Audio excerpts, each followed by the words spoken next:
Rapaziada, o UFC Casabranca tem dois confrontos que são prato cheio pra quem gosta de luta de verdade, viu? Alex Poatan contra Ciryl Gane e Ilia Topuria contra Justin Gaethje. E aqui não dá pra analisar só pelo hype, galera. Tecnicamente, os dois favoritos têm caminhos claros para vencer, mas também tem buracos que os adversários sabem explorar. Para quem acompanha o mundo da luta e quer fazer seu palpite aí para essas lutas, faz com quem entende, galera. Aposte com a 1xBet e sempre com responsabilidade, viu? Acesse meu link exclusivo aí na descrição e use o cupom RANGEL. Nesse final de semana, galera, acontece o UFC Casabranca, o UFC mais esperado aí de todos os tempos, uma luta entre Alex Poatan versus Gane, Ciryl Gane, o francês, que tem uma versatilidade em pé, um controlador de distância, que trabalha nas duas bases, mas a galera vai enfrentar um cara multicampeão no kickbox e também vindo buscar o histórico terceiro título, terceiro cinturão em categorias diferentes aí. Então o único cara que tá aí para buscar esse feito e é o nosso Alex Poatan Pereira, em pouquíssimos anos de história dentro do UFC, galera. Esse moleque tá fazendo história. Muitos não botam ele ainda como o cara da história, como o GOAT, como dizem em inglês, mas eu já colocaria ele sim como o cara do MMA, galera. Então, quando a gente fala entre peso pesado, a gente fala entre dois caras plantados com muito poder de nocaute. Mas essa luta é diferente, galera. Essa luta vem entre um peso pesado, que nunca lutou em outra categoria, Ciryl Gane, muita versatilidade em pé, troca de base, um cara que tem botes, um jogo nada ortodoxo, um cara que bate muito bem andando para trás, mas do outro lado, ele vai enfrentar o cara que, ao meu ver, com a experiência que eu tenho, galera, já passou muita gente por mim e é o cara que eu vejo com maior poder, tanto nas mãos, mas também nas pernas, galera. Vem aí um jogo de confronto. A gente sabe que o Ciryl Gane é um cara que controla muito bem, anda muito bem, criando ângulos no meio do ringue, mas ele vai enfrentar o Alex, o cara que é especialista em encurralar suas vítimas. Ele é um cara que anda muito para frente e todos andam para trás quando enfrentam um cara igual o Alex. O Alex, eu falo que ele é um cara diferenciado. Quando tu pensa que ele vai deixar tu jogar algum movimento, ele tá só te esperando para um contragolpe. Ele tá o tempo todo te colocando em pressão e fazendo tu andar para trás. Eu sentia isso e quando fui para Dubai com ele, eu presenciei ele fazendo lá um treino com todos os galácticos lá da Hammer Gym. Ele enfrentou todos os campeões do Glory ali, muita gente boa. E ele fez todos eles andar para trás. Goran Saki, só os galácticos do Glory, galera. Dessa forma, a gente vê que o Alex, ele é um cara caçador. Ele encurrala os seus adversários até o momento certo. E o momento certo com o Ciryl Gane é não permitir que ele jogue no meio.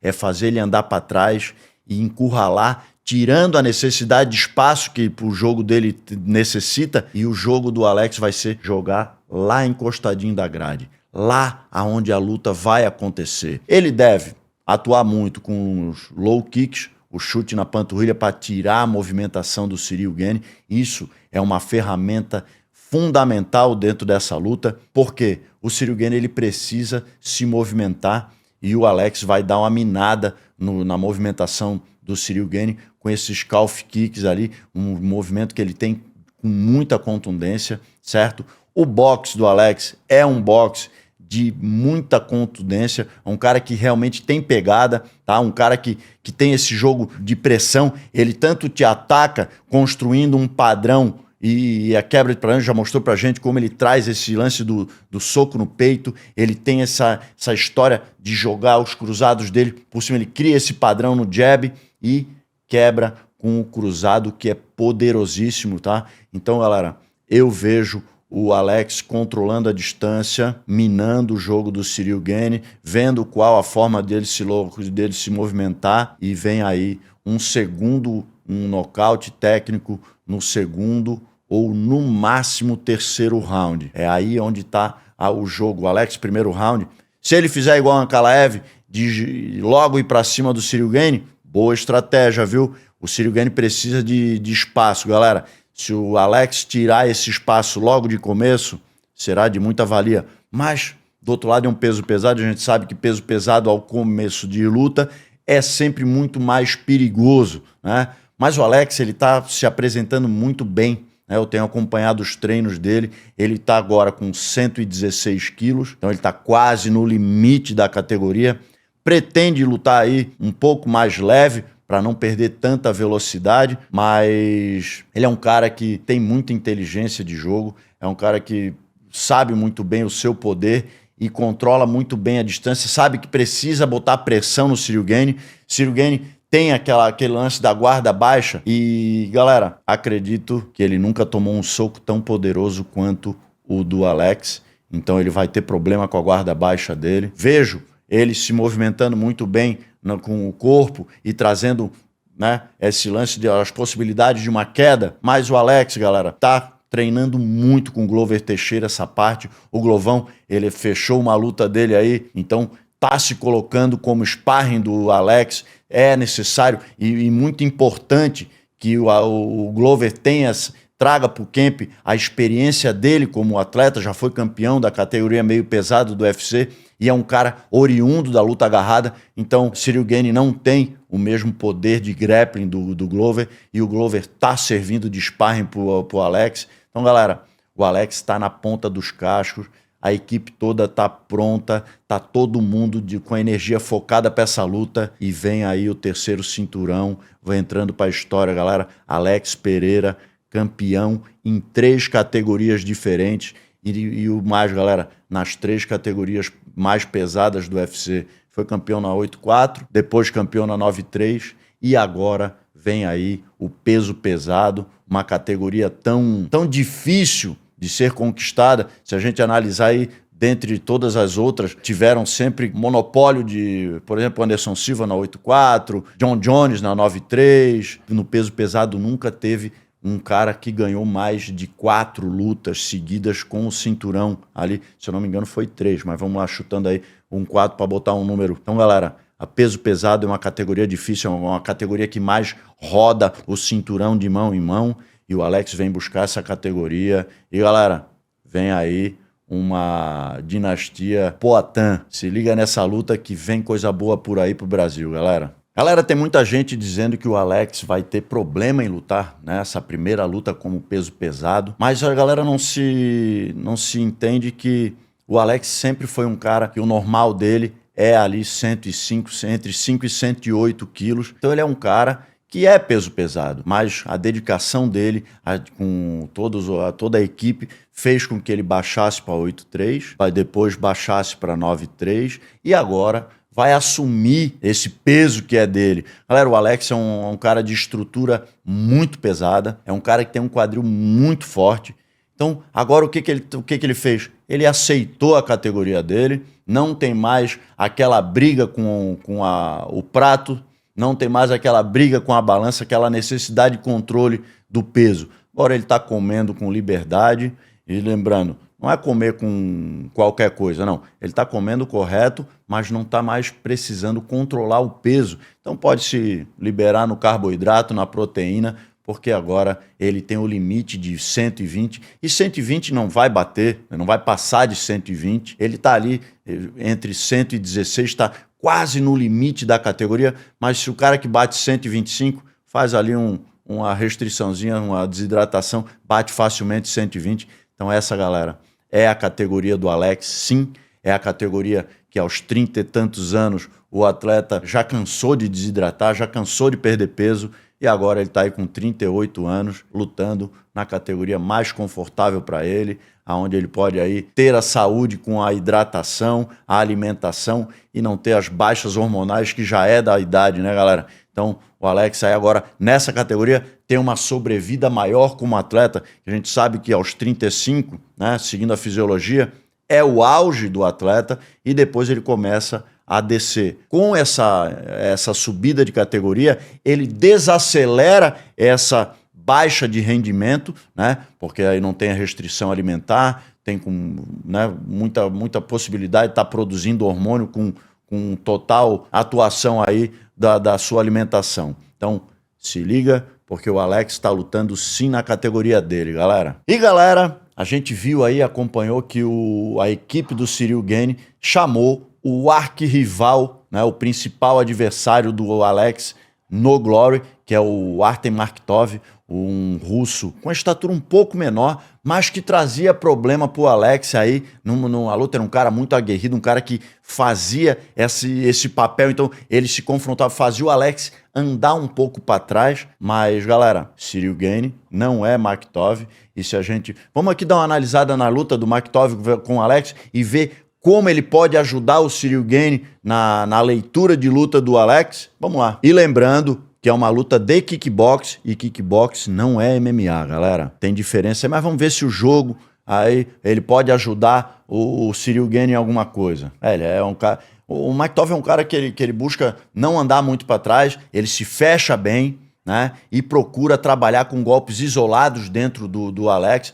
Mas a gente vê que o Alex é um cara que tem uma versatilidade muito maior do que o Markov. É um cara, assim, muito duro. Foi muito inteligente em todas as lutas com o Alex. Mas, galera, não cabe muito ali. São jogos totalmente diferentes. O Ciryl Gane não joga dessa forma. O Ciryl Gane precisa daquela movimentação mais karatê, aquela coisa mais controladora de distância, e não esse jeito mais fechado do kickbox que o Markov apresenta, né, galera? Um cara que é contra-golpeador e procura trabalhar em encurtar a distância. Tu vê que ele defende muito bem e contra-golpeia o Alex. Mas, galera, o Alex golpeia solto, golpeia muito mais. Essa luta seria diferente se fosse de luvinha.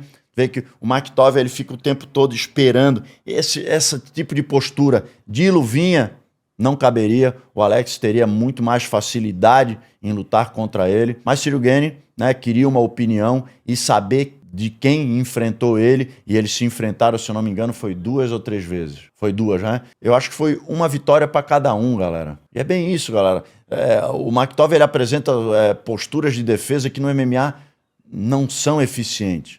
Certo? A luvinha, ela encaixa dentro de espaços que o luvão do kickbox e do Muay Thai não encaixam. E se o Ciryl Gane vier com essa guarda pro Alex, né, essa guarda estática, sem muito movimento, sem trabalhar a guarda longa ali, vai tomar uma boa joelhada do Alex. Então, galera, eu acho que por parte do Ciryl Gane sim, é rentável trazer o Vaktov pro treino, mas lembro vocês, MMA é MMA, kickbox é kickbox, o jogo do Vaktov é um, o jogo do Ciryl Gane é outro. Então a gente vê que no MMA, se o Alex e o Vaktov se enfrentassem, o Alex teria muito mais facilidade do que no kickbox. A gente viu que o Vaktov é um cara muito duro, que se protege muito bem com o luvão, mas no MMA aquele tipo de defesa não seria tão interessante, forçaria o Vaktov a mudar de jogo, a ter controle de distância, porque senão a luvinha entra, e quando entra a luvinha, galera, é nocaute, ainda mais que do outro lado é o Alex Pereira, o cara que tem a mão de pedra, tem a mão muito pesada. Então, Vaktov não vai subir no ringue, quem vai subir no ringue é o Ciryl Gane, vai colher do benefício de ter conversado e treinado com alguém que enfrentou o Alex 2 vezes, uma vitória para cada lado, vai, mas não vejo muito benefício, saca? A gente sabe que para que o Vaktov contribua pro Gane, o Gane vai ter que fazer o jogo do Vaktov, e fazendo o jogo do Vaktov é um jogo que ele nunca fez. O Gane não é um cara que põe pressão nos seus adversários e faça os andar para trás, muito pelo contrário, ele é um cara que busca trabalhar assim, dando espaço. Então, o que o Vaktov fez no ringue com o Alex não vai ter benefício ao Ciryl Gane. São jogos que não se completam. Ciryl Gane, se mudar de jogo agora e querer impor pressão, eu acredito que seja mais em botar o Alex, querer botar o Alex para baixo, mas aí o Alex está muito preparado. Ele tem como corner, como companheiro de treino, o Glover Teixeira, um cara que é especialista nessa parte, certo? Então, se o Ciryl Gane quiser botar na grade e fazer aquele jogo de pressão, que é um cara um pouco mais avantajado fisicamente, acredito que seja uma estratégia a tentar colocar, mas não vejo benefício para ele. Quem precisa da musculatura mais solta para golpear é o Ciryl Gane. O jogo dele é esse jogo mais solto. O Alex já é um cara que vem para frente, vem pronto para decidir e, mano, não cabe essa troca de estímulo para o Ciryl Gane. Ele vai estar se anulando, trazendo esse jogo aí para essa luta. Então, galera, Gane vem para um movimento não ortodoxo, aquelas trocas de base, aqueles botes que ele gosta. É um cara perigoso, né? Que ele gosta de fazer pêndulos ali dentro do jogo e trazer uma queda. Pode ser, mas eu não vejo aí ele conseguindo ter muito êxito. O Alex está muito bem preparado na luta agarrada, é um cara que sabe sim a luta agarrada, então eu aposto sempre no Alex para essa luta, galera. Cara, eu vejo o Topuria tendo muita facilidade nessa luta. O Gate é um cara que tem um queixo muito forte, um cara que sabe muito bem absorver golpes, mas o Topuria, ele traz uma mescla em todas as áreas do MMA, com muita explosão, um cara que tem um poder de mão muito forte. Então eu não vejo o Gate conseguindo aí passar, chegar no máximo ao começo do terceiro, meio do terceiro round. Não vejo ele conseguindo trazer o Topuria mais que a metade do terceiro round aí. Então teremos, na minha visão, duas lutas que chegarão ao terceiro round. Eu sempre gostei muito da postura do Gate como atleta, um cara que sempre trouxe muito comportamento, mas para essa luta, o trash talk entre ele e o Topuria, ele se passou, me fez torcer mais pelo Topuria do que por ele. Como falei para vocês, eu sou um admirador do trabalho do Gate, um cara que coração, é sempre guerra, e eu gosto muito disso, né, dos atletas, o cara que não fala muito, mas dessa vez ele falou da família do Topuria, e isso mostra um pouco o desequilíbrio para essa luta, viu, galera? Porque ele não é um cara de fazer isso, e para essa luta ele está trazendo, tentando desestabilizar aí psicologicamente o Topuria, mas isso só mostra que ele está desequilibrado para essa luta, está desestabilizado, então é mais ainda Topuria nessa luta. Na minha opinião, essas duas lutas têm coisas em comum, não vencem só no talento, galera. Poatan e Topuria têm poder, precisão e aura de nocaute. Mas ó, Gane e Gate são problemas técnicos reais, viu? Um pela movimentação e inteligência de distância, o outro pelo caos, pressão e experiência em guerra, galera. Então, ó, no UFC Casabranca, a pergunta não é só quem bate mais forte. A pergunta é quem consegue impor o tipo de luta que favorece o próprio jogo. Comenta aqui, valeu? É Maktov, né? Ah, Vaktov, isso. Você tá vendo o que é na minha tela agora, hein? Tá, os ícones tudo ali agora, tá, fechou? Tem os ícones tudo aí, ó. Não, tá a tela preta, corner com os linkzinhos ali.